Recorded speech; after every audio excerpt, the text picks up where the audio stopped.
সাইফুল ইসলাম, জি একটু জোরে বললে আমাদের জন্য সুবিধা হয়। সাইফুল ইসলাম। জি সাইফুল বলুন, আমরা শুনতে পাচ্ছি। তো আমার প্রশ্ন হলো যে এমপি সাহেবের কাছে যেহেতু তার বাড়ি তো পটুয়াখালী, সেও তো পদ্মা সেতু পাঠাইয়া যায়।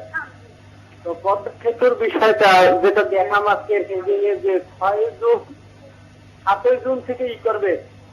তো 8ই জুন 8ই পর হলো যে ওটার পেপার খুলবে।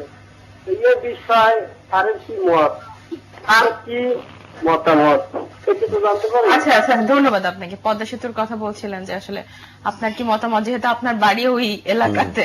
না আসলে পদ্মা সেতুর এই যে কমিটি যেটা আছে, যোগাযোগ মন্ত্রণালয় সংক্রান্ত সংসদীয় কমিটি, আমি এই কমিটির একজন সদস্য। ফলে এই সেতু নিয়ে প্রথম দিন থেকেই কিন্তু আমি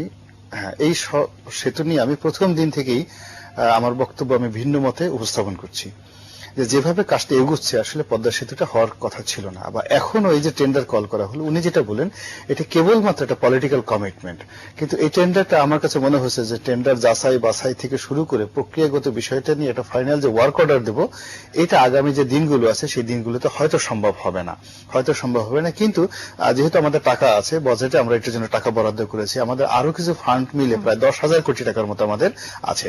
তো 10,000 কোটি টাকা মানে প্রায় 1.2, মানে বিশ্ব ব্যাংক আমাদের যে টাকাটা দিতে চেয়েছিল সেই পরিমাণ টাকা কিন্তু আমরা ইতিমধ্যে জমা করে ফেলেছি।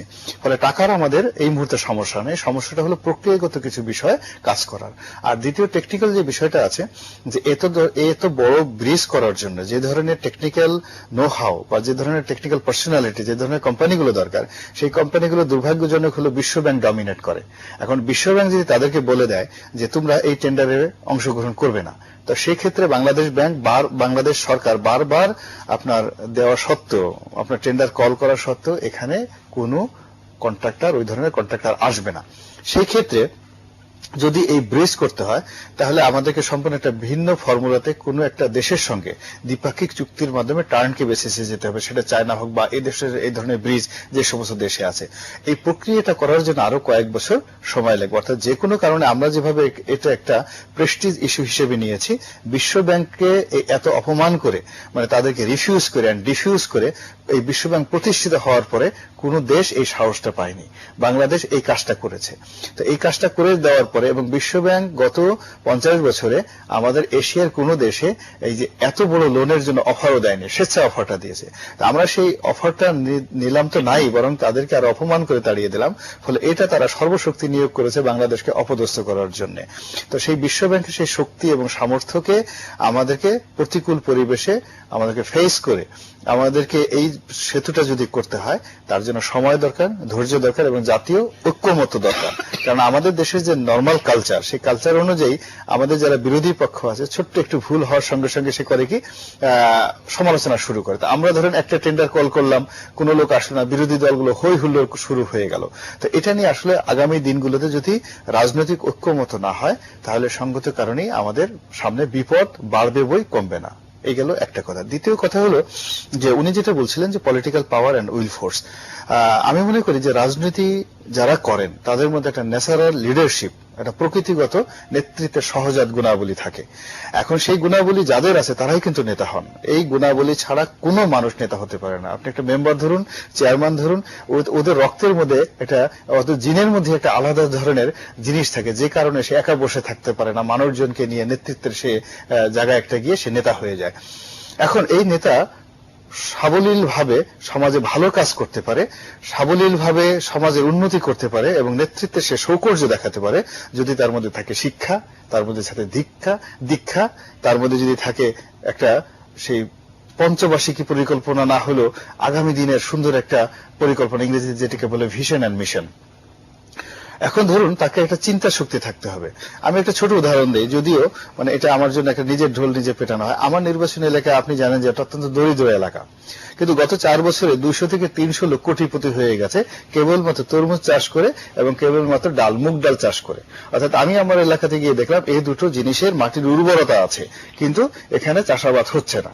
তো একজন সংসদ সদস্য হিসেবে আমি মন্ত্রণালয়ে যোগাযোগ করে সার, কীটনাশক, ওষুধ এগুলো প্রথম কয়েক বছর বলতে গেলে আমি বিনামূল্য দিয়েছি। দেওয়ার পরে গত 4 বছরে যাদের 2 একর, 3 একর, 4 একর জমি, এইরকম শত শত কৃষক শুধুমাত্র তরমুজ চাষ করে এবং ডাল চাষ করে আমার এলাকায় কোটিপতি হয়ে গেছে, যারা লক্ষপতিও ছিল না। তো দেখুন যে একটা রাজনৈতিক নেতা সে কি করতে পারে। আরেকটা উদাহরণ দিয়ে বলি, প্রায় 5,000 কোটি টাকা ব্যয়ে আমাদের এশিয়ার সবচেয়ে বড় বীজ ক্ষেত্র কিন্তু গলাচিপাতে হলো, মানে 10 মিনিট আমরা করলাম। এবং 5,000 একর জমিতে 50,000 লোক ছিল, বসতি এখনো আছে। এই লোকগুলো সমস্ত জমি সরকার অ্যাকোয়ার করে নিল। আপনি একটা জিনিস, এটা কত গুরুত্বপূর্ণ দেখুন, আড়িয়াল বিলে আমরা 300 একর বা 700 একর জমি কিন্তু আমরা অ্যাকোয়ার করতে পারিনি, সেখানে আমি 5,300 একর জমি অ্যাকোয়ার করে নিলাম।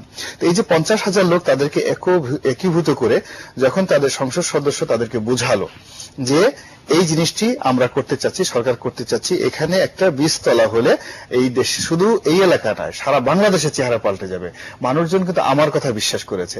এটা যদি ডিসি সাহেব বলতেন, এটা যদি এসপি সাহেব বলতেন, কিংবা রাজনৈতিকভাবে যার ইমেজ সংকট আছে বা যার বদনাম আছে, সেই লোক যদি সেখানে গিয়ে বলতেন, কেউ বিশ্বাস করতো না। ফলে কি হচ্ছে, এই যে দেখেন একটা কাজ করলাম, আমি হয়তো থাকবো না, কিন্তু অনাদিকাল যাবৎ বাংলাদেশ যতদিন আছে ওই জিনিসটা থেকে যাবে এবং আমাদের দক্ষিণবঙ্গ নয়, সারা বাংলাদেশে খাদ্য উৎপাদন দ্বিগুণ বেড়ে যাবে। অপেক্ষা করছে, আমি একটা ফোন নিয়ে নেই। হ্যালো হ্যালো জি, হ্যালো, আসসালামু আলাইকুম। ওয়ালাইকুম আসসালাম। জি, আমি একটু প্রশ্ন করতে চাইছিলাম গোলাম মোল্লা রনি সাহেবের কাছে। জি হ্যালো। হ্যাঁ জি, জি, আমি বলুন শুনতে প্লিজ। পাচ্ছি, আপনি প্রশ্ন করুন। জি, গোলাম মোল্লা রনি ভাই, আসসালামু আলাইকুম। কেমন আছেন? ভালো আছেন আপনি? জি আলহামদুলিল্লাহ। ভাই, আমরা তো সবাই আপনাকে অনেক ভালোবাসি। এখন আপনি ইসলামিক সত্য কথা বলতে একটু অত্যবয় পাচ্ছেন কেন? আর দ্বিতীয় প্রশ্ন হলো, আমি সিলেট থেকে বলছিলাম যে আমাদের শেয়ার মার্কেটটা তো সেখানে রাজনৈতিক কোনো প্রভাবে নষ্ট হয় না, সেখানে আওয়ামী লীগের লুটপাট, দুঃশাসন এটা লুটপাট করে এই মার্কেটটা নষ্ট করে দিয়েছেন। তার একটি জ্বলন্ত প্রমাণ এই যে বদরুদ্দিন চৌধুরী কামরান আহমেদ যে নির্বাচিত পরাজিত হয়েছেন, তার একটি জ্বলন্ত প্রমাণ আমরা সাধারণ জনগণ দিয়েছি। আর এর প্রমাণ সামনে আপনার নির্বাচন, ঠিক আছে, ইনশাল্লাহ ক্ষুদ্র বিনিয়োগকারী যারা আছে তারা আপনাদেরকে এই যে লুটপাট করেছেন এর প্রতিবাদে আমরা একটা রেজাল্ট তো আপনাদেরকে অর্থমন্ত্রীকে দিব। ধন্যবাদ। আমার প্রশ্নের উত্তর আপনি দিবেন। এক মিনিট শেষ করি। আমাদের সম্মানিত দর্শক খুব রাগ হয়ে আছেন এবং তিনি আমার প্রতি এবং আমার দলের প্রতি অবিচার করছেন এবং আমাদেরকে হুমকি দিচ্ছেন। আমার বক্তব্যটা হলো যে শেয়ার মার্কেটের যদি ঘটনা ধরুন কিংবা হলমার্কের ঘটনা ধরুন, এর পক্ষে একটা কথা বলার আমার নেই।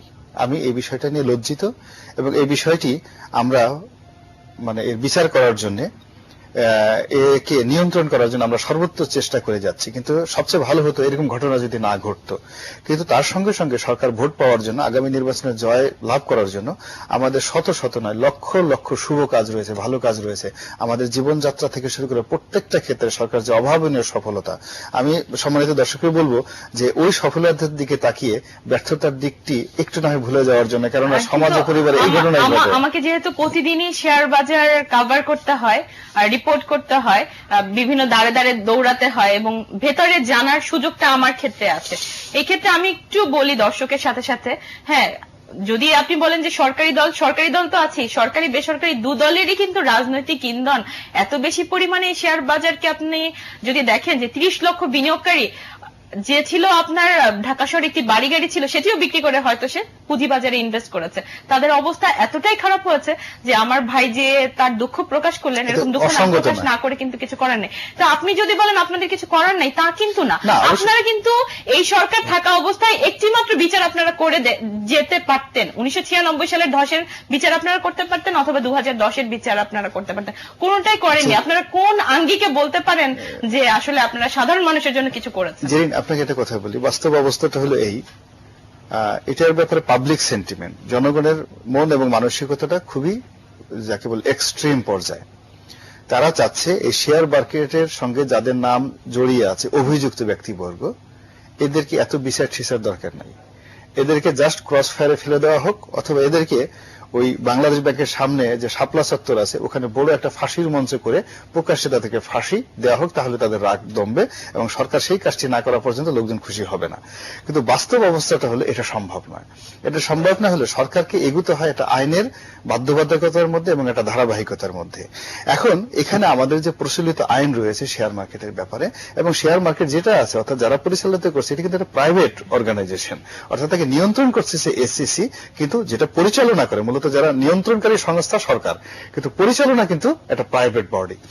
এখন এখানে যে সংক্রান্ত আইন আছে, আইনে শাস্তির বিধানটা খুবই অপ্রতুল, এত অপ্রতুল যেগুলো শুনলে মানুষ হাসাহাসি করবে যে আমরা বললাম সে ৮০,০০০ কোটি টাকা চুরি করলো আর তার শাস্তি হবে মাত্র 2 বছর, এটা একটা মস্করা নাকি, তাও আবার ৩-৪ বছর বসে সাক্ষী টাক্ষী দিয়ে।